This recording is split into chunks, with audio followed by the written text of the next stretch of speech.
Doctor BR Ambedkar Konaseema జిల్లా కొత్తపేట నియోజకవర్గం ఆత్రేయపురం మండలం వాడపల్లిలోని శ్రీ వెంకటేశ్వర స్వామి దేవస్థానంలో హుండీ ఆదాయం భారీగా నమోదైంది. 34 రోజుల హుండీ లెక్కింపులో ప్రధాన ఆలయం విఘ్నేశ్వర స్వామి ఆలయాలు మరియు అన్నప్రసాదం హుండీల ద్వారా మొత్తం 2,05,51,004 రూపాయలు వచ్చినట్లు అధికారులు తెలిపారు. అలాగే బంగారం, వెండి, విదేశీ కరెన్సీ నోట్లు కూడా భక్తులు సమర్పించినట్లు వెల్లడించారు.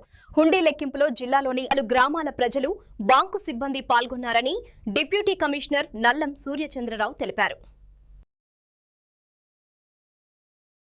ఓం నమో వెంకటేశాయ నమః. డాక్టర్ బిఆర్ అంబేద్కర్ కోనసీమ జిల్లా ఆత్రేయపురం మండలం వాడపల్లి గ్రామంలో వేయించేస్తున్న స్వయంభూ శ్రీ వెంకటేశ్వర స్వామి వారి ఆలయంలో ఈ రోజున హుండీలు తెరవగా 34 రోజులకు గాను రికార్డు స్థాయిలో 2,05,51,004 రూపాయలుగా ఆదాయంగా రావడం జరిగింది.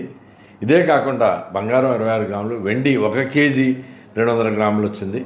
మరియు 14 దేశాల నుండి 87 విదేశీ కరెన్సీ నోట్లు కూడా రావడం జరిగింది. ఈ కార్యక్రమంలో ధర్మకర్తలు పి భవానీ, శ్రీ సత్యనారాయణ గారు, శ్రీ సాయిప్రసాద్ గారు, సూర్య కుటుంబరావు గారు, త్రిమూర్తులు గారు హాజరయ్యారు.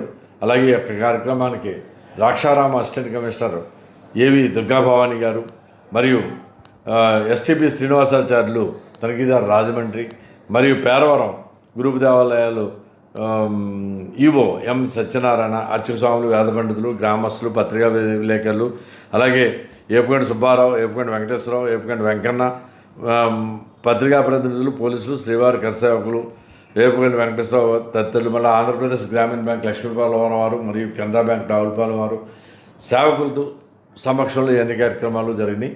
మరి స్వామివారికి ఇప్పటివరకు రానంత రికార్డు స్థాయిలో మరి 2,05,51,004 రూపాయలు ఆదాయంగా వచ్చిందని మీ ద్వారా భక్తులందరికీ విజ్ఞప్తి చేస్తున్నాం. ఓం నమో వెంకటేశాయ నమః.